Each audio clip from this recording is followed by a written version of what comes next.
Greetings pop pickers and welcome to the finale, the countdown, the reckoning of Autocar's Britain's Best Driver's Car 2016.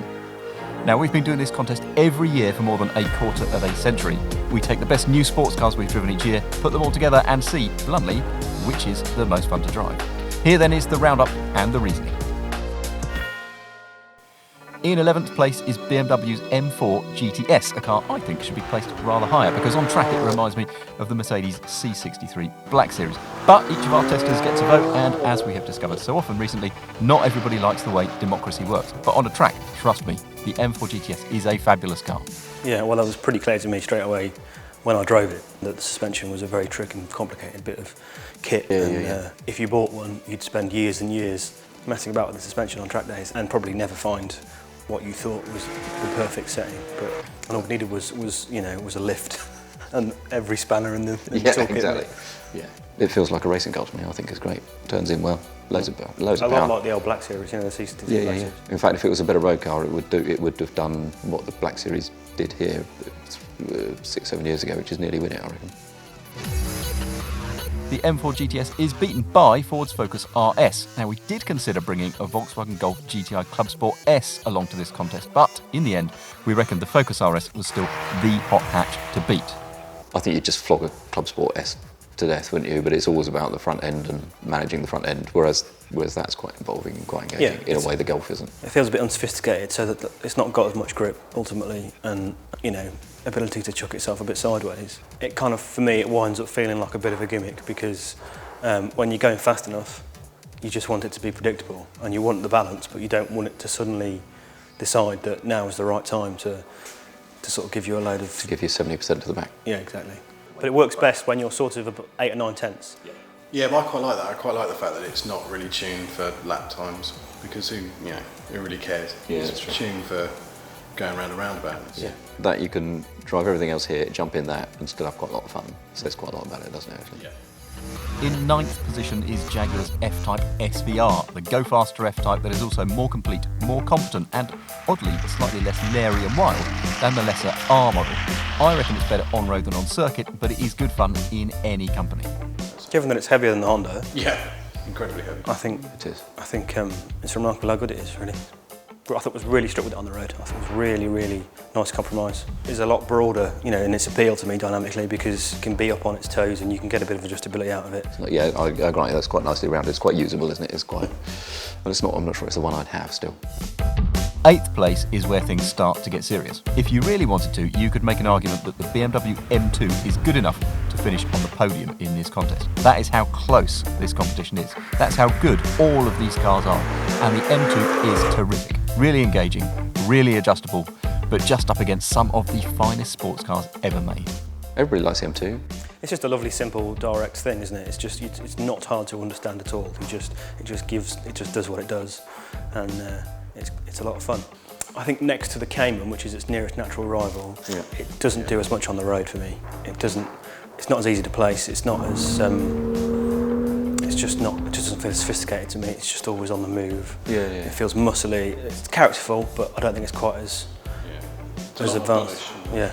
I might have one over a Cayman just because it's a bit angry and a bit six-cylindery, and you sort of go, yeah, I can see this, and it's old-fashioned and honest. In 7th place is the Honda NSX, a car that is back in really enjoyable style. Some of our testers loved it to bits, others found it left them ever so slightly cold, in this company at least. I think there's a narrow sweet spot where it is as good as anything you care to mention, and if that spot were broadened, the NSX could be a world beater. NSXR? Anybody?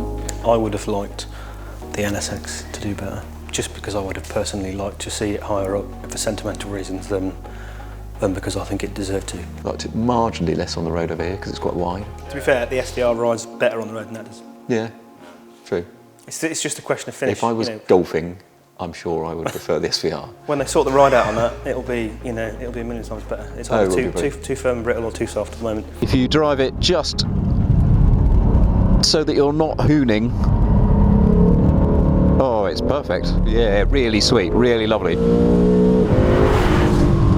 Maybe it could win this competition again. I reckon it's close to it because it's an NSX-R. I mean, they're racing it. They're putting other ones up Pikes Peak and stuff like that. Yeah, but it feels like a big deal, you know, sort of once in every 25 years that Honda makes a car like that. You know, I'm glad it's here. Aston Martin's GT8 then, its engine isn't the only reason it finishes so high up the order, because it steers wonderfully, it has great road handling, but basically, I'll stop talking and you listen. I wanted a DB11 and you didn't because you said GT8 was the one to have. Mr. Noisy's better, that's what I said. I stand by that. I think DB11 would have done well on the road, but it wouldn't have done as well on the track. Yeah, I think that's fair. In fact, I'm not sure it would have done as well on the road. I mean, it rides well, but I don't think it would. I don't think it's as intoxicating as a GT8 is. When it makes a noise like this, what is there not to like? That AMG engine is going to have to be unbelievably spectacular to be anything like as good as that. Exactly, but the major flaws are that, you know, the gearbox needs work, it needs more torque. I think I worry it'll be heavy because it's based on DB11. It's already hit quite heavy, isn't it? Allegedly, you can take it down to 1.5 tons almost. Oh, really? Really a lot of options, yeah. Okay. But Which has got some off, isn't it? it's got most of them, yeah. 220 grand Well, in that spec, but yeah, and I don't care about any of that. The first time you take 4,500 revs and double D clutch just because you want to sound like Steve McQueen in Bullet, it's awesome. Fifth place goes to the Porsche 718 Cayman, despite the fact that the Porsche sounds as flat as the Aston sounds glorious. Why as high as fifth then? Because the Porsche has arguably the world's greatest, almost affordable sports car chassis. Brilliant on the road. Yeah. Absolutely lovely. Brilliant on track as well.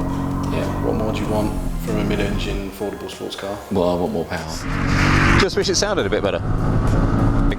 And that is the kind of thing that you now think about with the Cayman. It's just got such an able chassis, you just want a bit more power. And you stop thinking about the fact that you've not got 6 cylinders, Yeah. great soundtrack anymore. I haven't stopped thinking about that yet. It's good enough to lose yourself in how good it is at handling.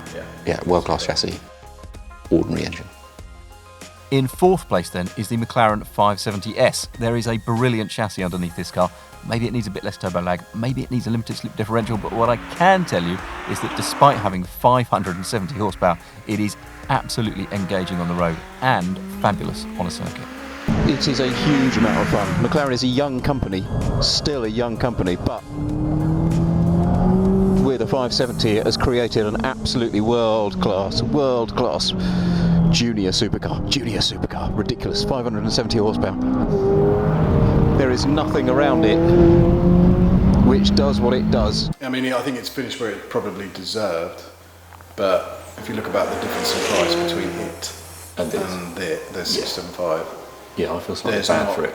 6-figure sum difference in how good they are. No, because it's like Because tens it's, of minute differences. I think we can justify, can't we, in terms of what's above it, but that's a phenomenal car.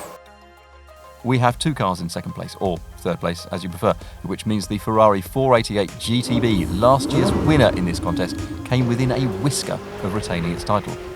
Oh, I love this car. It just wants you to have so much fun. It has a great engine, the best gearbox here, the most liberated mid-engine chassis in the business. It is fabulous. Equal with the Ferrari is the McLaren 675 Longtail. Now, this is one of a few cars here that is built in very limited numbers.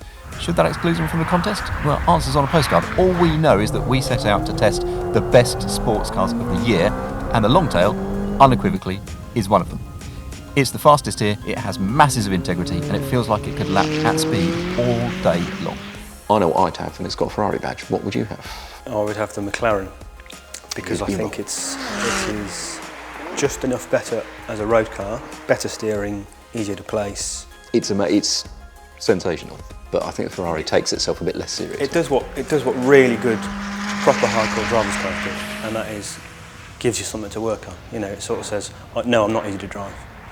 You know, that's the kind of challenge. Does it have to be hard to drive? No, it doesn't have to be, but I think it keeps you interested for longer if it sets you a bit of a challenge. I don't know, does it just want to make you know how good it is? Because a Ferrari goes, yeah, go on, I am going to make you look brilliant. You can chuck it around like a Toyota GT86, and that's absurd for a mid-engine Ferrari with 2 turbos in it. I'm going to take your point about the Ferrari, but I think the Italia did it better than the 488 on that front. Do you? Yeah, absolutely. That 488's got a chassis and a half. I thought the Scuderia was brilliant, and the Italia was even better, and the Speciale was off the scale. And I do admit that the Ferrari is a better track car, narrowly. The remarkable thing about the Longtail for me is just how amenable it is, how easygoing it is for the performance level. But the McLaren does not grab you by the scruff and say, just drive me, like our winner does. The Porsche 911R has all of the best bits about a GT3 or GT3 RS 911, but owing to its manual gearbox, it is just way more engaging as a road and circuit car. We are pleased, delighted, happy to announce that the Porsche 911R is Autocar's Britain's Best Drivers Car of 2016. Fantastic car. Great on the road for my money. Phenomenal on the track. Engine superb. It's just a lovely thing. You know, the only disappointment about the fact that it is one is the fact that it feels so cynical to me. I mean, it's the car everybody wants in the first place. Yes, you want a manual gearbox, you want a GT3 chassis with a GT3 RS engine. So just make it. Just make that in the first place, because that's what people would like, clearly, because people want to pay 800,000 quid for it. Just make it and get on with it. Just don't. That should have been a take the GT3. mickey. I mean, Yeah. it could have done 5 times as many. Yeah, exactly. And that really annoys me. So it's brilliant. I don't doubt it's brilliant. It's not off the scale different to GT3 or GT3 RS. It's just the car you'd want. It does everything that, you know, most of the rest of these cars are brilliant at something. And that just does absolutely everything you want from a sports car, I think. You know, it's got the sort of tactility of the McLarens and the balance of the Ferrari and the road manners of, you know, the Jaguar, and it's got all the sort of theatricality. It just has to be the best driver's car here, doesn't it? It doesn't matter what it costs. No, exactly. Thank you for joining us. For more of these shenanigans, subscribe, buy the mag, or come to see us at autocar.co.uk.